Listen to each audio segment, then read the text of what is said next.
Saudari dan saudari yang terkasih, sedikit banyak merupakan suatu tradisi bahwa pada hari Minggu panggilan kami mengundang seorang frater atau suster, seorang muda yang mau sedikit banyak men-sharingkan, membagikan pengalamannya sekitar panggilannya. Sekaligus menyadari bahwa sebenarnya semua manusia dipanggil. Bukan hanya imam atau suster saja, semua orang mempunyai panggilan. Mari kita mendengarkan renungan dari Frater Yori tentang panggilan dan pengalamannya. Kami persilahkan.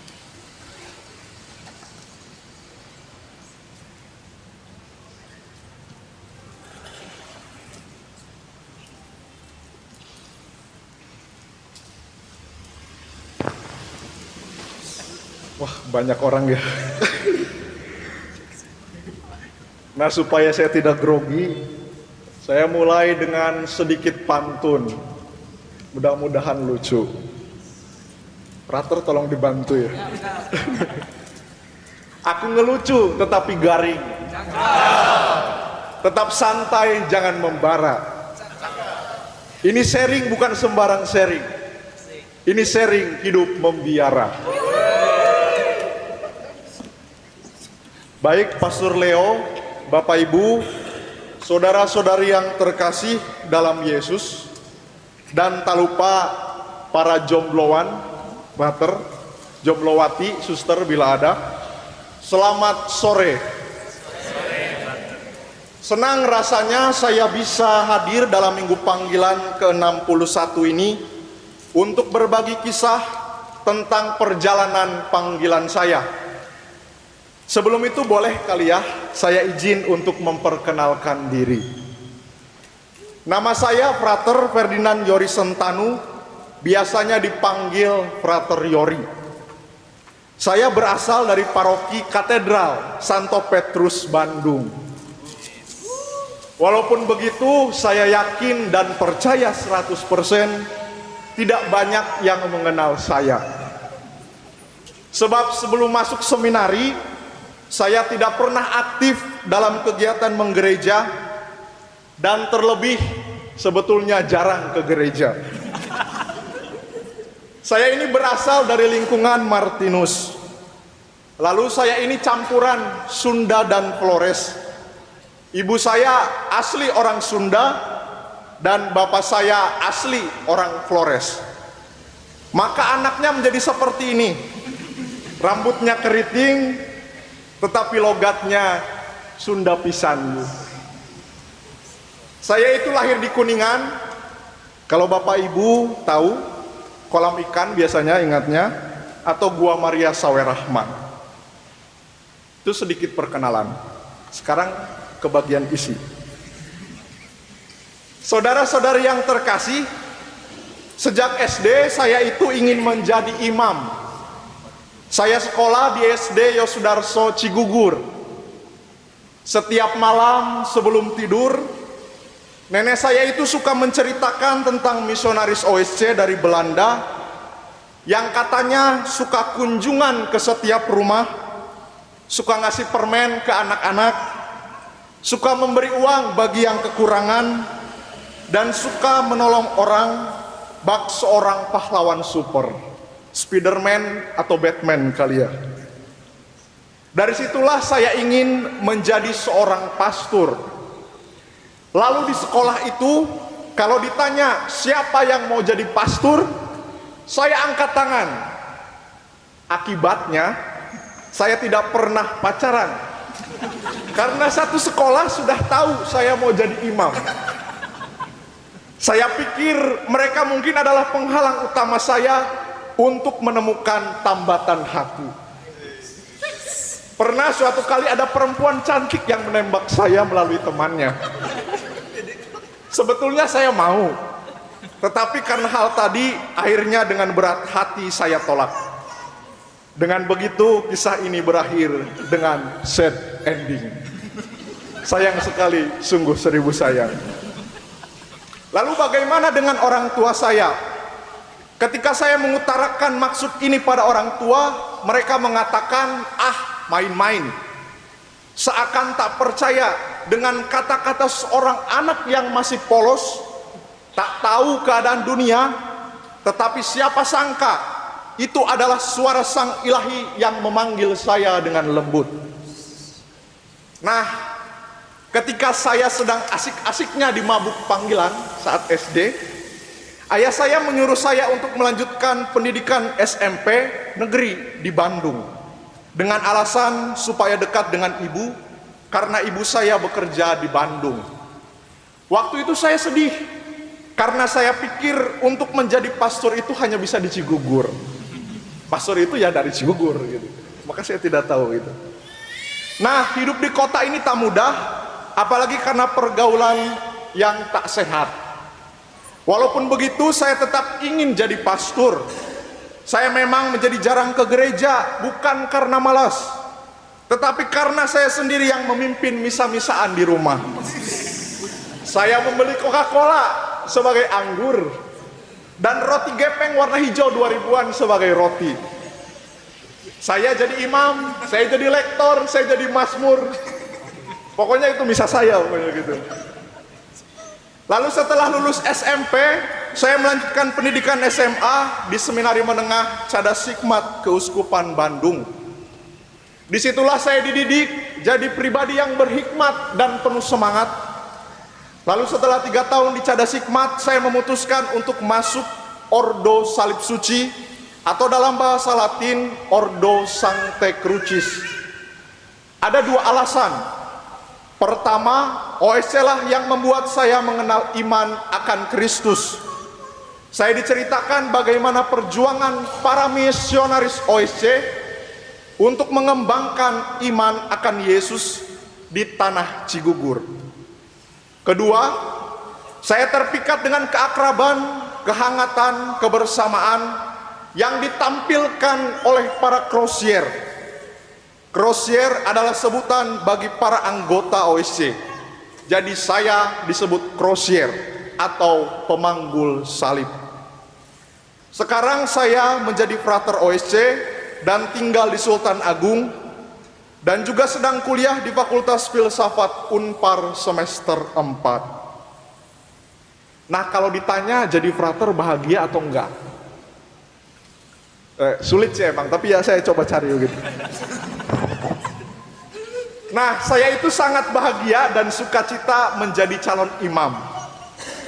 Pertama dan utama, alasannya saya jadi dekat dengan Tuhan.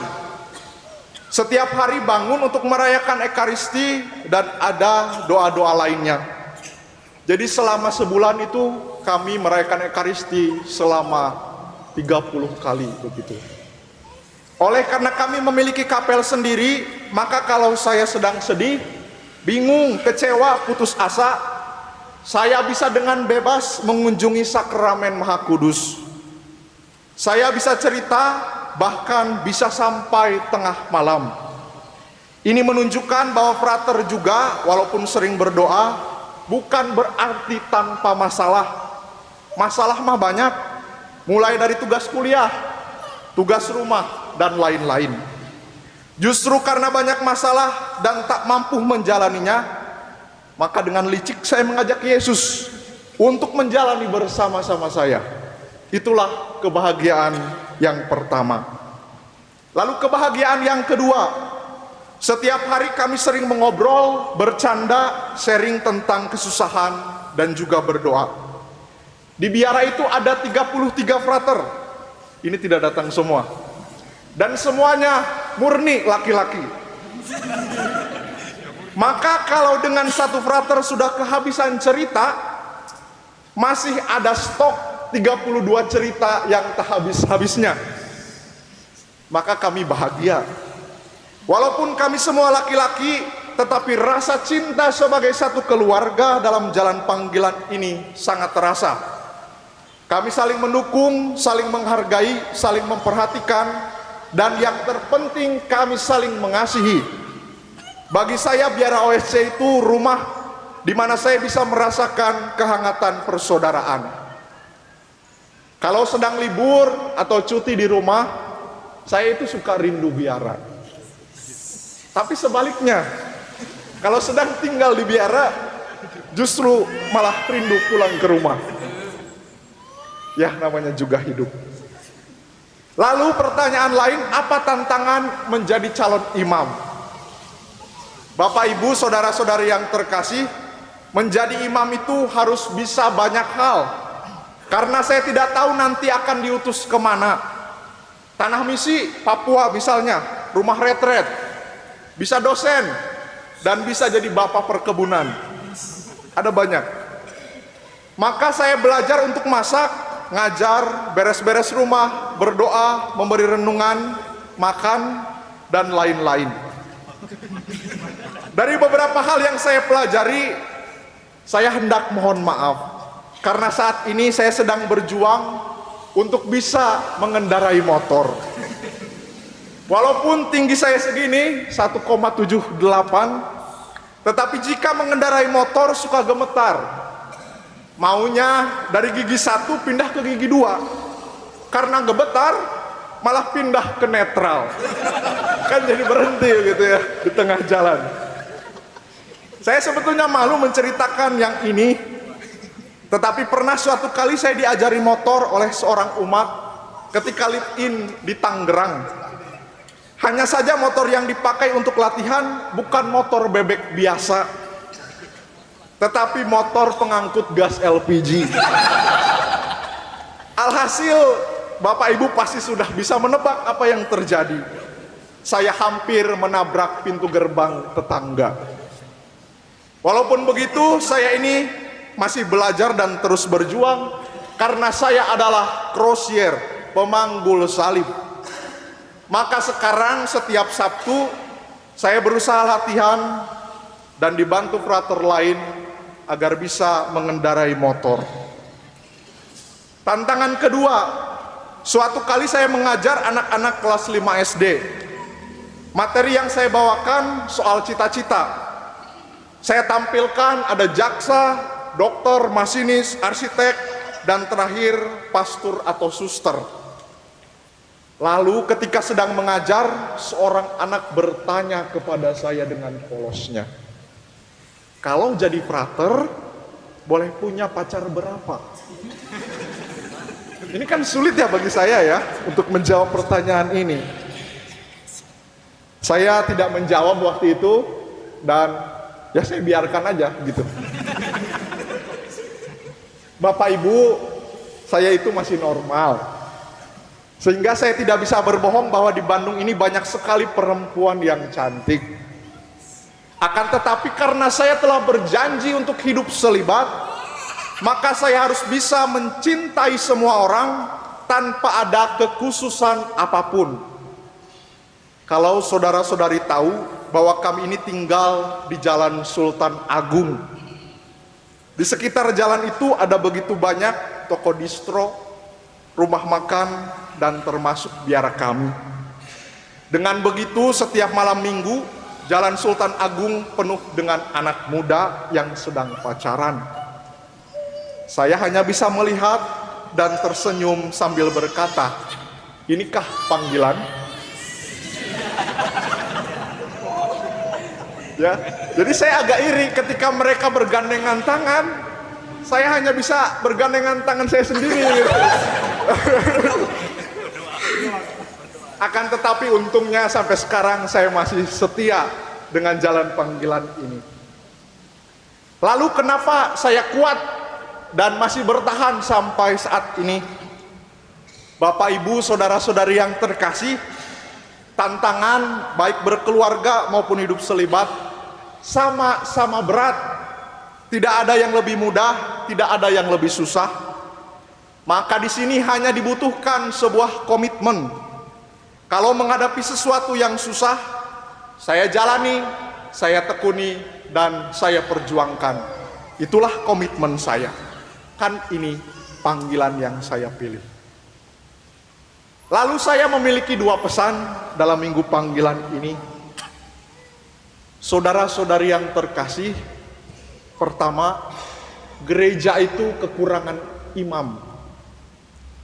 Saya bersyukur ya, di biara ada banyak pastor, sehingga ekaristi itu bisa setiap hari. Bahkan kalau sekali mau 2 kali, sehari mau 2 kali itu bisa. Saudara-saudari yang di sini mungkin setiap minggu bisa karena ada pastornya. Tapi bagaimana dengan saudara-saudara kita yang ada di pelosok, yang ada di daerah terpencil, yang sulit untuk dikunjungi pastor? Misa di sana hanya diadakan 1 kali sebulan. Kebun anggurnya luas, tapi pekerjanya sedikit. Dombanya banyak, tetapi gembalanya sedikit.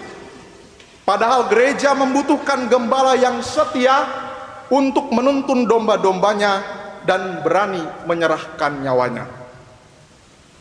Pesan yang kedua, bagi keluarga-keluarga, mudah-mudahan setelah saya sharing, saudara-saudara, Bapak Ibu, khususnya Bapak Ibu, berani mempersembahkan anaknya untuk Tuhan. Kalau punya 4 anak, persembahkanlah 2. Kalau punya 2, persembahkanlah 1. Kalau hanya punya 1, ya sudahlah, nasib itu ya. Tapi ada juga yang punya 1 tetapi mempersembahkan itu.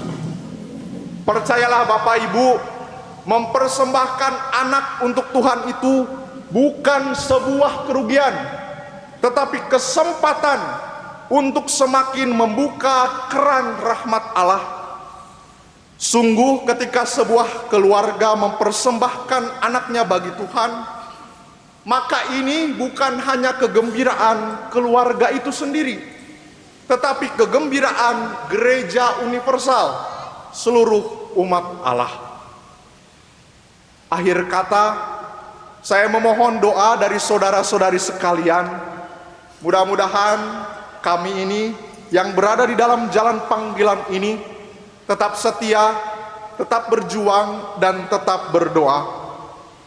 Dan sebagai anak paroki, saya berharap mudah-mudahan Sang Gembala sejati, yakni Yesus Kristus, berkenan datang ke Katedral Bandung dan dengan sukacita menaburkan benih-benih panggilan bagi semua orang, sehingga kelak 10 tahun lagi, 20 tahun lagi, ada banyak gembala-gembala yang lahir dari rahim Gereja Katedral Santo Petrus Bandung.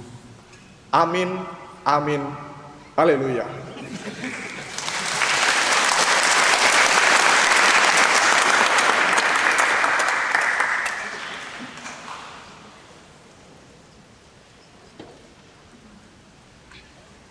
Terima kasih kepada Frat Gloria.